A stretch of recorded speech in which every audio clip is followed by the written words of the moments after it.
وسراجا منيرا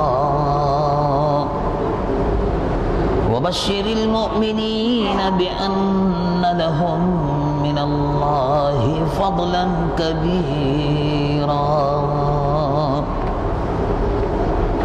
فهو الحبيب الذي ترجى شفاعته لكل هول من الأهوال مقتحم جاءت لدعوته الأشجار ساجدة تمشي إليه على ساق بلا قدم آجامها تجيمي يا رب صل وسلم دائما أبدا على حبيبك خير الخلق كلهم اللهم صل على حبيبك سيدنا مولانا محمد صاحب الوجه الأنور والجبين الأزهر صلاة وسلاما عليك يا سيدي يا رسول الله قال الله عز وجل في شان حبيبه مخبرا وآمرا إن الله وملائكته يصلون على النبي يا أيها الذين آمنوا صلوا عليه وسلموا تسليما اللهم صل على سيدنا مولانا محمد وعلى آله وصحبه وسلم صلاة وسلاما عليك يا سيدي يا حبيب الله اللہ رب العالمین جل جلالہ وعم نوالہ کا فضل و کرم اور اس کا احسان ہے کہ ہم اور آپ اللہ کے گھر میں سر بسجود ہونے کے لیے جمعے کے اس بابرکت دن میں حاضر ہیں۔ اللہ تبارک و تعالی مجھ گناہگار و سیاہ کار کی، ہماری اور آپ کی سب کی اس حاضری کو قبول فرمائے، اور جو کچھ کے بیان کیا جائے اس کو شرف قبولیت عطا فرما کر مجھ گناہگار و سیاہ کار کے لیے اور ہم سب کے لیے کفارہ سیئات بنائے۔ قرآن مجید و فرقان حمید اللہ رب العالمین جل جلالہ وعم نوالہ کا کلام حضور پرنور سید العالمین محمد الرسول اللہ صلی اللہ تعالی علیہ وسلم پر 23 سال کی مدت میں وقتاً فوقتاً تھوڑا تھوڑا ضرورت کے مطابق اللہ رب العالمین جل جلالہ وعم نوالہ کی جانب سے حضور پرنور صلی اللہ علیہ وسلم پر اترتا رہا۔ یہ قرآن مجید و فرقان حمید 23 سال کے عرصے میں مکمل ہوا۔ صحابہ رضوان اللہ علیہم اجمعین حضور پرنور صلی اللہ علیہ وسلم کے یہ وہ مقدس جماعت تھی کہ جس کو حضور پرنور صلی اللہ علیہ وسلم نے امت کی رہنمائی کے لیے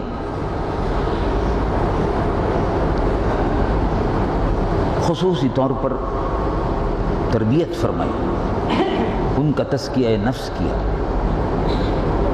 یہ وہ مقدس گروہ تھا کہ جس نے حضور پرنور صلی اللہ علیہ وسلم کی ذات اقدس سے جو کچھ بھی حاصل کیا اس کو اپنے سینوں میں بھی محفوظ رکھا اور عملی زندگی میں اس پر عمل کر کے دکھایا۔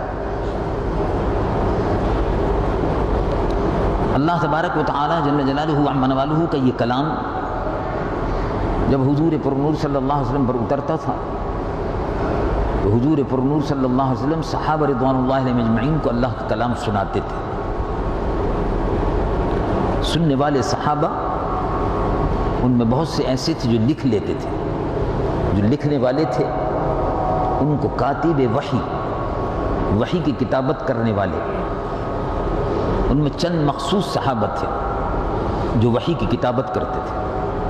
اور کتابت کرنا زمانے میں لکھنا اور پڑھنا ظاہر ہے جگہ جگہ مدرسے تھے نہیں، بہت کم لوگ ایسے تھے جو کتابت سے، لکھنے اور پڑھنے سے واقف ہیں. حضور پر نور صلی اللہ علیہ وسلم کے پاس ایک مقدس جماعت ایسی تھی جن میں بڑے عظیم المرتبہ صحابہ کہ جنہوں نے قرآن مجید و فرقان حمید کو حفظ کر لیا. بہت سے وہ تھے جو لکھنا نہیں جانتے تھے اور پڑھنا بھی نہیں جانتے تھے، یعنی دیکھ کر پڑھنا، انہوں نے اس کو اپنے سینوں میں محفوظ کر لیا. وہ حافظ قرآن کہلائے. اور بہت سے صحابہ وہ تھے کہ جو حافظ قرآن بھی تھے اور وحی کی کتابت کرتے تھے. وحی کی کتابت کے لیے اس زمانے میں کاغذ دستیاب نہیں تھا، تو ہرن کی جھلی پر، مختلف تختیوں پر، پتھروں پر، مختلف مقامات پر بہت سے حضرات لکھ کر محفوظ کر لیتے تھے. حافظ قرآن صحابہ رضوان اللہ علیہم اجمعین میں مشہور سیدنا کعب رضی اللہ عنہ، عبداللہ ابن مسعود رضی اللہ عنہ، یہ قرائے مدینہ اور حافظ مدینہ کے نام سے مشہور تھے، حفاظ تھے اور فقہا بھی تھے. لکھنے والے صحابہ کرام میں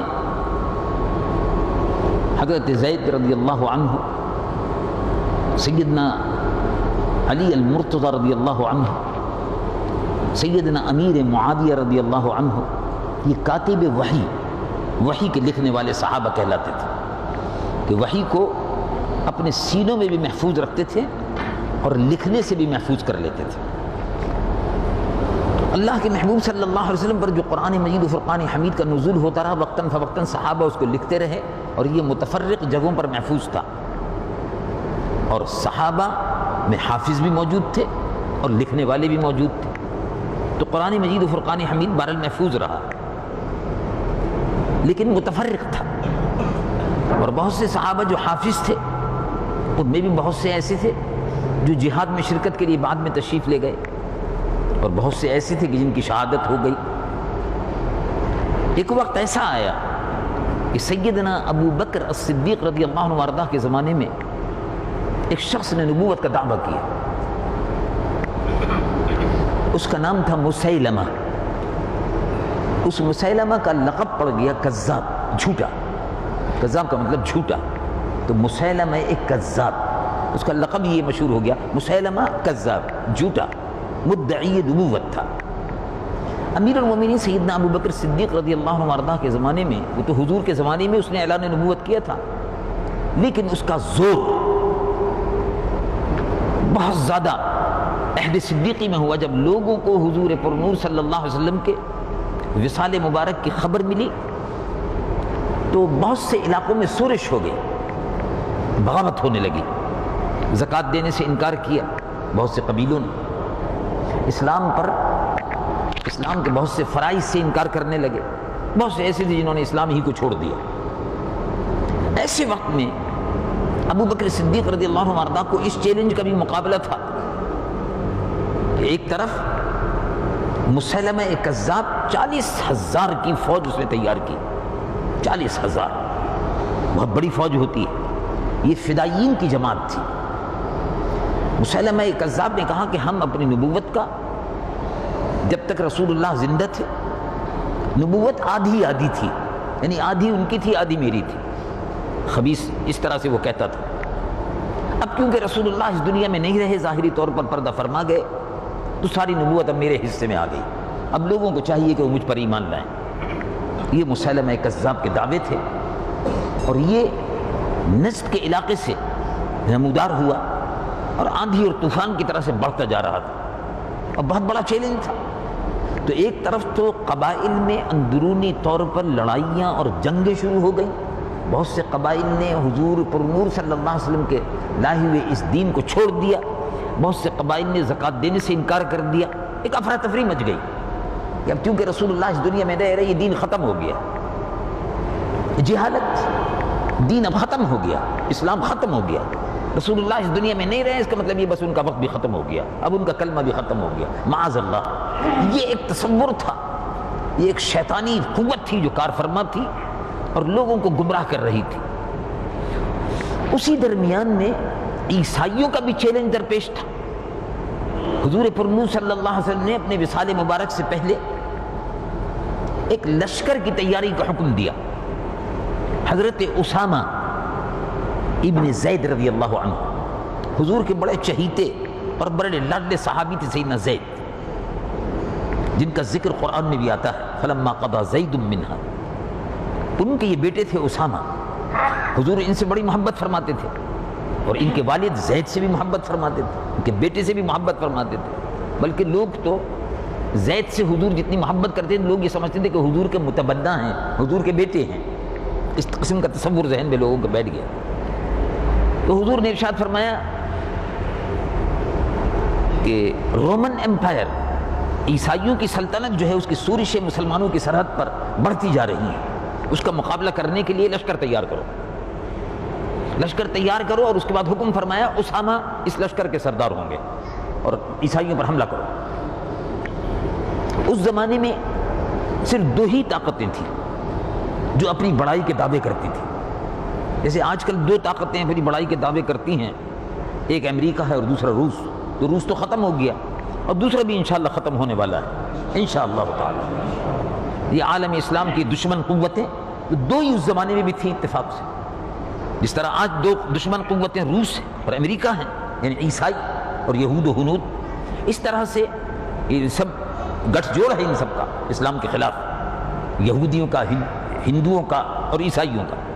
اسی اس زمانے میں بھی یہودی اور مشرکین، یعنی بتوں کے پجاری مشرکین اور عیسائی، یہ سب ایک تھے اس زمانے میں بھی۔ لیکن سلطنتیں جو تھیں دو بڑی بڑی، ایک تو تھی مشرک آتش پرست ایران کے آتش پرست مشرک جو آگ کو پوجتے تھے، جن کو ہم پارسی کہتے ہیں۔ پارسیوں کی بہت بڑی سلطنت تھی ایران، اس کی حدود پھیلی ہوئی تھی، بہت لمبی چوڑی عظیم الشان سلطنت تھی اور بہت بڑی قوت تھی۔ اسی طرح سے بیزنٹین ایمپائر، عیسائیوں کی بہت بڑی سلطنت تھی، جس کو رومن ایمپائر بھی کہتے ہیں، یہ بھی تھی۔ تو حضور پرنور صلی اللہ علیہ وسلم نے فرمایا کہ لشکر اسامہ تیار کرو عیسائیوں کے خلاف جہاد کے لیے۔ اللہ کے محبوب صلی اللہ علیہ وسلم خود بھی اپنے وصال مبارک سے پہلے تبوک کی طرف تشریف لے گئے تھے، عیسائیوں کو چیلنج کیا تھا، عیسائی وہاں سے بھاگ گئے، چنانچہ حضور واپس تشریف لے آئے مدینہ منورہ۔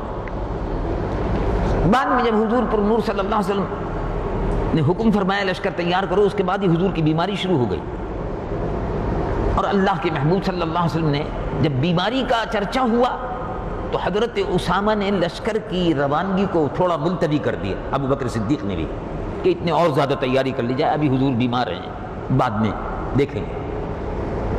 اللہ کے محبوب صلی اللہ علیہ وسلم نے وصال فرمایا تو حضرت ابو بکر صدیق رضی اللہ عنہ وارضاہ نے صحابہ سے مشورہ کیا، تو بہت سے صحابہ نے کہا کہ ابھی قبائل میں بغاوت ہو رہی ہے، زکوٰۃ کا لوگ انکار کر رہے ہیں، ادھر مسیلمہ کذاب نبوت کو چیلنج کر رہا ہے، اور ادھر یہ عیسائیوں سے مقابلہ ہے، ادھر ایران کی سے بھی فوجیں لڑ رہی ہیں۔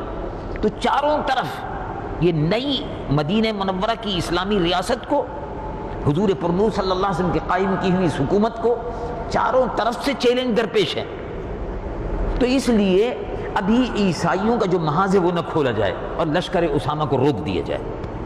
ابو بکر صدیق رضی اللہ عنہ وارضاہ کو یہ بھی چیلنج درپیش ہوا کہ زکوٰۃ کی وصولی بند کر دی جائے، اس لیے کہ بغاوت ہو رہی ہے۔ تو آپ نے ارشاد فرمایا کہ اگر کوئی شخص حضور پرنور صلی اللہ علیہ وسلم کے عہد اقدس میں تسمہ بھی اگر دیتا تھا زکوٰۃ میں، اونٹ کی رسی بھی اگر دیتا تھا زکوٰۃ میں، تو میں وہ بھی وصول کروں گا، رسول اللہ صلی اللہ علیہ وسلم کے فیصلے کی تعمیل کروں گا۔ اور یہ جو لشکر رسول اللہ صلی اللہ علیہ وسلم نے بھیجنے کا حکم فرمایا ہے بیماری سے پہلے، اور بیمار ہو گئے تو اس لیے ملتوی کر دیا، یہ لشکر بھی عیسائیوں کی سلطنت کا، رومن ایمپائر کا مقابلہ کرنے کے لیے ضرور جائے گا۔ عمر فاروق نے اس کی مخالفت کی، بڑے بڑے جلیل القدر صحابہ، آپ نے فرمایا نہیں، رسول اللہ صلی اللہ علیہ وسلم کے کیے ہوئے فیصلے کو ہر حال میں نافذ کروں گا۔